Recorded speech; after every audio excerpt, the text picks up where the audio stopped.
राजौरीच्या लष्कर भागात पाकिस्ताननं बॉम्ब टाकून स्वतःची दहशत माजवण्याचा प्रयत्न केला, पण आज नाक कापलं गेलेलं आहे। 400 किलोमीटरच्या प्रकाराला स्वतःची पाठ ठोपटून घेण्याचा प्रयत्न या क्षणी पाकिस्तान मीडियाकडनं होतोय। भारतीय सैन्याच्या राजौरी कॅम्प जवळ बॉम्बफेकीचा हा प्रयत्न झालेला आहे। राजौरीच्या लष्कर भागात पाकिस्तानच्या विमानाकडनं बॉम्बफेकीचा प्रयत्न झालाय।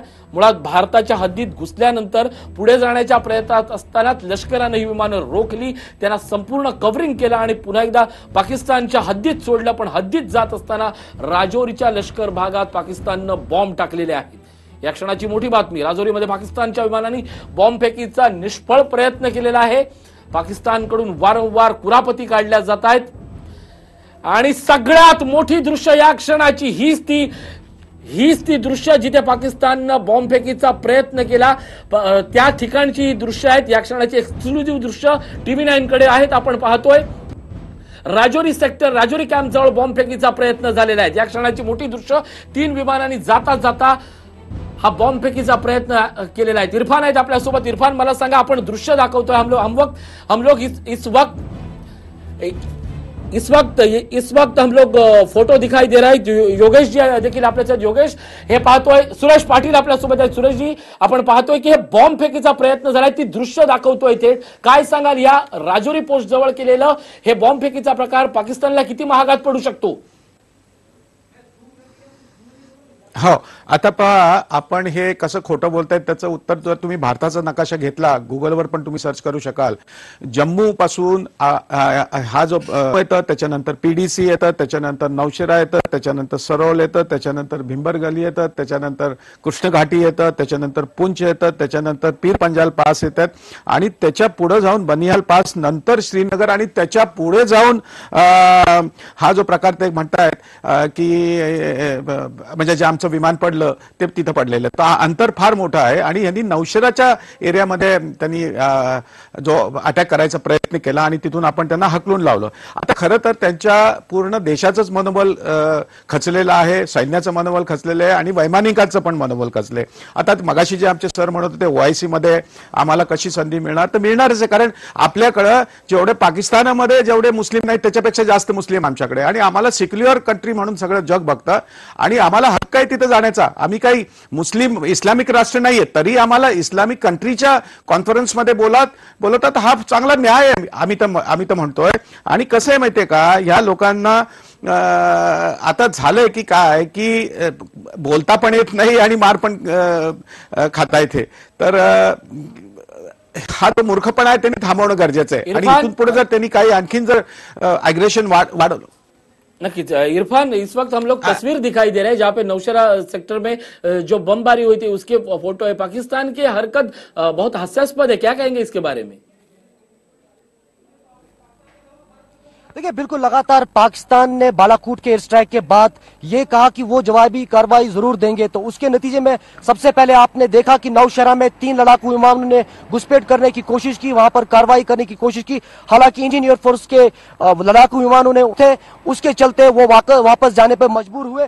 लेकिन साफ तौर पर सरहदों पर, खासतौर पर लाइन ऑफ कंट्रोल, चाहे उड़ी से लेकर नौशेरा तक, राजौरी पुंछ में लगातार जो है या क्षणाची सगळ्यात मोठी बातमी, पाकिस्तानच्या लष्कर प्रमुख मेजर गफूर यांनी सांगितलेलं आहे की पडलेलं विमान हे आम्हीच पाडलंय, आम्हीच भारतावर हल्ला चढवलेला आहे। आता भारताची सगळी सैन्याची यंत्रणा कामाला लागणार आहे, कारण पाकिस्ताननं दावा केलाय की आम्ही भारतावर हल्ला केलाय। या क्षणाची सगळ्यात मोठी बातमी, पाकिस्तानच्या लष्कराकडनं या क्षणाला दावा करण्यात आलेला आहे की विमान आम्ही पाडलं, आम्हीच इथल्या सैनिकांच्या जवानांना त्यांचा बळी घेतलेला। पाकिस्तान सरकारकडनं, लष्कराकडनं दावा येतोय। श्वेता आपल्या सोबत आहे। श्वेता, काय अपडेट आहे, काय म्हणते पाकिस्तानचं लष्कर? अगदी बरोबर, एक ट्विट आलेलं आहे आणि याच्यामध्ये मेजर जनरल आसिफ गफूर यांनी जे ट्विट केलं ते अगदी महत्त्वाचं आहे ऋषी। या ट्विटमध्ये म्हटलं, in response of PAF strikes this morning as released by MOFA, IF crossed LOC। Indian एअरफोर्सने LOC क्रॉस केली आणि PAF shot down 2 Indian aircraft inside Pakistani airspace. म्हणजे पाकिस्तान एअरफोर्सनं इंडियन एअरक्राफ्ट झोन पाकिस्तानच्या हद्दीमध्ये शॉट केलेत। One of the aircraft fell inside AJ Jammu and Kashmir while other fell inside IOK. म्हणजे इंडियन ऑक्युपाइड काश्मीर मध्ये एक पडला आणि एक पाकिस्तानच्या हद्दीमध्ये. 1 Indian pilot arrested by troops on ground while 2 in the area. एक इंडियन पायलट पाकिस्तानने अरेस्ट केल्याचं tweet major general Asif Ghafoor यांनी केलं. एक अतिशय महत्वाचं ट्विट ऋषी यावेळेला, कारण मेजर जनरल आसिफ गफूरने स्वतः ट्विट करून ही माहिती दिली आहे. अर्थात in response to PF strikes this morning as release. अर्थात आज नक्कीच आपण बघतोय भारतानं जे केलंय त्याचं प्रत्युत्तर म्हणून मेजर आसिफ गफूर यांचं ट्विट आता पाहायला लागणार आहेत. सुरेश पाटील आपल्यासोबत आहेत. सुरेश पाटील सर, काय सांगाल? हे आता पाकिस्तानकडनं थेट सांगण्यात आलंय की आम्ही हल्ला केलाय, 2 विमानं पाडली आणि एकाला ताब्यात घेतलंय अशी वल्गना करण्यात येते. आता भारताची काय पाऊल राहील? नाही, आता तर ते खऱ्या अर्थाने म्हणतात की बाबा आम्हाला संपूर्णच टाका. ते आमंत्रणच देत आहेत. म्हणजे इंटरनॅशनल ओपिनियन वगैरेचा आता विषयच मिटलेला आहे आणि ते स्वतःहूनच आता त्यांनी मी मगाशी पुन्हा तेच म्हणतोय, दगड मारून घेतलाय. आणि आता ते कन्फर्म झालं, जर ते आता जे असे हे म्हणतायत, आता तिथं जोपर्यंत प्रत्यक्ष पाहिल्याशिवाय कळणार नाही, पण जर आमचा जर तिथं वैमानिक त्यांनी जर पकडला असेल तर त्याचं उत्तर आम्ही देणारच. आणि आम्ही फार स्ट्रॉंग आहोत. आज आम्ही we are 3rd largest army of the world. आम्ही यांना अगदी चुटकीसरशी संपवू शकतो. इरफान जी, इस वक्त का एक बड़ा ट्वीट आ रहा है. आसिफ गफूर कह रहे हैं कि हम लोगों ने 2 विमान गिराए और एक पायलट हमारे साथ लेके गए. क्या कहेंगे इसके बारे में? ऐसी कोई घटना आपके पास, आपके यहाँ पे आई है? क्या समझ में आई है? मेजर जनरल आसिफ गफूर ही वो जनरल थे जिन्होंने पहले भी ट्वीट किया और ये कहा कि इंडियन एयरफोर्स के जो विमान है वो बालाकोट की ओर पहुंचे और हालांकि उसके बाद हमने उनको वापस धकेला, जबकि ये एक बड़ी एयर स्ट्राइक इंडियन एयरफोर्स ने क्लेम की. उसके बाद अभी जो नौशहरा में है उसके बाद क्लेम किया कि बडगाम में जो इंडियन एयरफोर्स का एयरक्राफ्ट गिरा वो उनकी कार्रवाई थी, जिसमें कोई अंतर नहीं, क्योंकि बडगाम और नौशहरा सेक्टर में जो है करीबन 400 किलोमीटर का फर्क है. तो कहीं ना कहीं पाकिस्तान कोशिश कर रहा है वर्ल्ड कम्युनिटी के सामने ये दिखाने को कि इंडियन स्ट्राइक के बाद उन्होंने भी कोशिश की कि वो जवाबी कार्रवाई एक बड़े पैमाने पे दे. हालांकि कोशिश उनकी लगातार जारी है, लेकिन इंडियन एयरफोर्स लगातार उनके लड़ाकू विमान गश्त कर रहे हैं और साथ में लाइन ऑफ कंट्रोल पे भी सिक्योरिटी को टाइटन किया है. तो कहीं ना कहीं लगातार जो है इंडियन एयरफोर्स इस पूरे मामले पर नजर बनाई हुई और साथ में जो सुरक्षा बल लाइन ऑफ कंट्रोल पे वो बिल्कुल चौकस है. आपको मैं बताऊं, जहां से मैं लाइव कर रहा हूं, ये श्रीनगर उड़ी का इलाका और यहां पर आर्मी के जवान बिल्कुल यहां पर अलर्ट है और कहीं ना कहीं ये भी इंस्ट्रक्शंस है कि यहां पर मीडिया कर्मचारियों पे भी नजर बनाए रखें, क्योंकि एक सेंसिटिव इलाका है. यहां पर अभी लाइन ऑफ कंट्रोल पे जो स्थिति है वो सेना की जिम्मेदारी है उसे संभालना.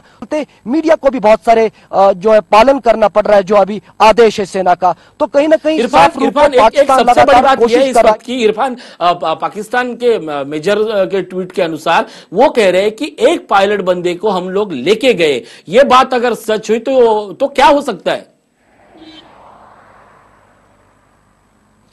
देखिए, टेक्निकली तो यह पॉसिबल नहीं है कि एक पायलट को वो यहां से अपने साथ लेके जाए या एक लड़ाकू विमान को साथ लेके जाए. जिस तरह मैंने पहले भी आपको कहा था कि अगर वो बडगाम पहुंचना चाहते हैं, पाकिस्तान का जो एयरफोर्स है उन्हें जो है उड़ी से जो है जाना पड़ेगा, या अगर वो नौशहरा से भी जाने की कोशिश करेंगे वो बिल्कुल पॉसिबल नहीं है टेक्निकली. हालांकि नौशहरा में वो कुछ बॉर्डर के करीब घुसपैठ करने की कोशिश की, उसके बाद इंडियन एयरफोर्स के लड़ाकू विमानों ने उन्हें वापस धकेला.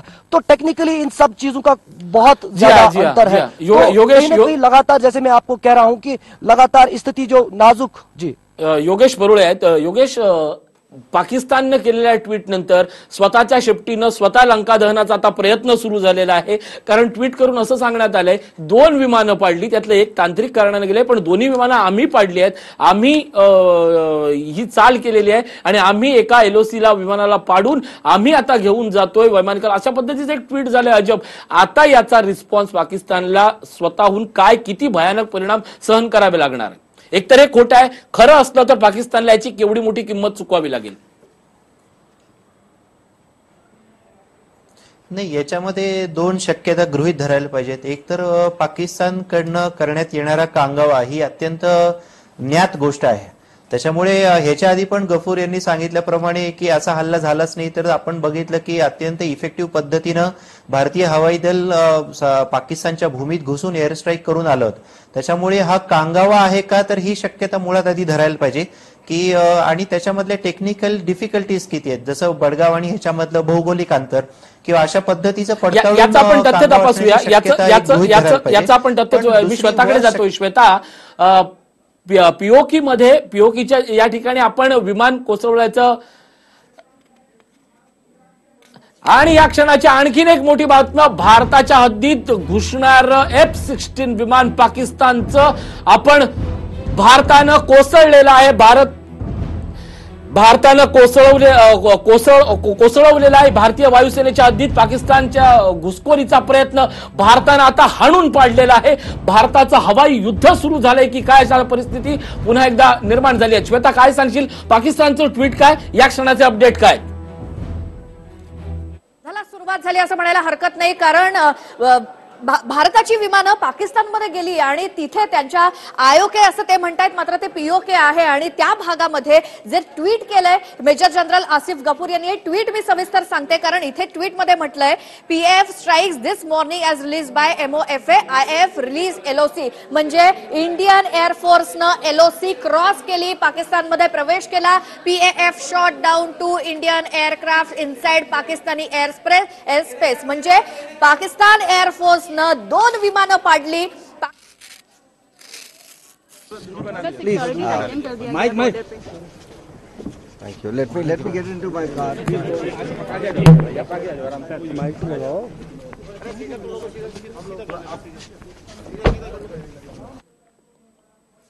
या क्षणाची मोठी बातमी, भारतानं पाकिस्तानचा F-16 पाकिस्तानचं जेट विमान पाडल्याची माहिती मिळते. विमान पडत असताना वैमानिक पॅराशूट मध्ये उतरला. भारतानं हवाई युद्धाला, हवाई आक्रमणाला आता चोख प्रत्युत्तर द्यायला सुरुवात केली आहे. पाकिस्तानचं F-16 भारताच्या हद्दीतून पळून जाताना विमान हे पाडलेलं आहे. वैमानिक पॅराशूट मधून उतरला आणि ही कारवाई झाली आहे. पाकिस्तानचं जेट विमान पाडल्याची मोठी माहिती येते. सुरुवातीला 3 विमानं होती, पण यातलं एक महत्वाचं विमान पाकिस्तान F-16 लष्कराचं F-16 जेट विमान कोसळवलेलं आहे. भारतानं पाकिस्तानचं जेट विमान पाडल्याची माहिती मिळते सूत्रांकडनं.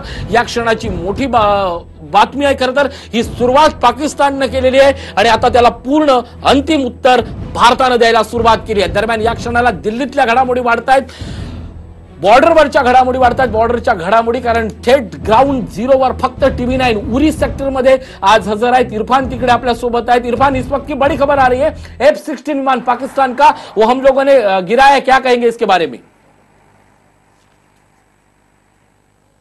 देखिए, बिल्कुल जैसे पहले भी देख रहे थे तो स्थिति बिल्कुल तनावपूर्ण और लगातार पाकिस्तान ने भी घुसपैठ करने की कोशिश की, उनके लड़ाकू विमानों ने भी, लेकिन यहाँ इंडियन एयरफोर्स भी लगातार चौकस थी. पहले उनके एयरफोर्स को वापस धकेला, उसके बाद लगातार जवाबी कार्रवाई देने की कोशिश भी थी, जो फिलहाल जैसे शेलिंग को भी जवाब दिया जा रहा है. और उसके बाद अभी जो लड़ाकू विमान है जो लगातार पिछले 2 दिन से गश्त कर रहे हैं, उनकी भी कोशिश है कि पाकिस्तान की अगर कोई गतिविधि या कार्रवाई रहती है उसका भरपूर जवाब दिया जाए. तो वो बिल्कुल देखने लायक बात होगी कि अभी मजीद जो है खासतौर पर सरहद पर पाकिस्तान और क्या हरकत कर पाता है. जी हाँ इरफान, पुन्हा एकदा पाटील सर, चुकीचे दावे, चुकीची कारवाई आणि अत्यंत मूर्खपणा, आणि याची किंमत पाकिस्तानला या क्षणापासून आता भोगावी लागणार आहे. कारण दिल्लीत बैठका सुरू आहेत, बॉर्डरवर कारवाई वाढलेल्या आहेत. काय पाकिस्तानला किंमत याची पाकिस्तान लष्कराच्या मूर्खपणामुळे भोगावी लागणार आहे? पाटील, नहीं, कैसा है, अपन ईंट का जवाब पत्थर से दे सकते हैं. हमारे पास वो ताकत है. आज हम बहुत सक्षम देश है, तो इनको खत्म करने में कोई ज्यादा टाइम नहीं लगेगा. लेकिन अभी भी उनके पास समय है कि भाई तुम ऐसे ये हरकत मत करिएगा. आप अगर 2 गिराएंगे तो हम 20 आपके गिराएंगे. जैसे आपने हमारे 40 मारे तो हमने आपके 400 मारे. अगर आप हमारे 2 हवाई जहाज गिराओगे तो हम आपके 200 खत्म कर देंगे. तो ये मूर्खता है उनकी. उन्होंने ये अब तो उनको समझ में आना चाहिए कि भाई ये भारत एक बहुत बड़ी सुपर पावर बन चुकी है और इसके लिए हमें किसी की इजाजत लेने की जरूरत नहीं है. हमें तो पूरी दुनिया हमको सिर पे उठा रही है. सर पाटील सर, पळून जाताना पाकिस्तानचं एक जेट विमान पाडल्याची माहिती मिळते. आता हे जशाच तसं उत्तर, F-16 विमान भारतानं पाडलंय. F-16 या विमानाला पाडलेलंच आहे. खरं तर भारताकडनं चोख प्रत्युत्तर आता द्यायला सुरुवात झाली असं आपण म्हणायचं का? हा व्हिडिओ तुम्हाला आवडला असेल तर असे आणखी व्हिडिओ पाहण्यासाठी TV9चं YouTube चॅनल सबस्क्राईब करा, बेल बटन दाबा